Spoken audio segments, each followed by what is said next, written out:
ஆசீர்வாதம் பண்ணணுமா? உங்க அண்ணனை பத்தி தான் உனக்கு நல்லா தெரியுமே.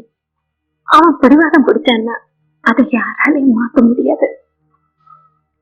என்னமும் தலைவிதின்னு நினைச்சுக்கோ.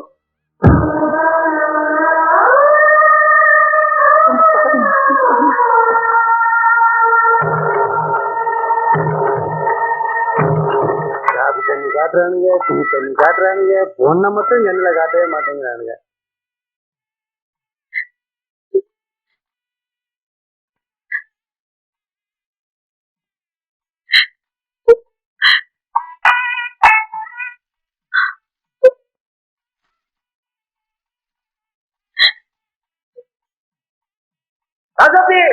என்ன அத சாதாரண படம் நினைக்காத, அதுக்குள்ள உசுரே வச்சிருக்க.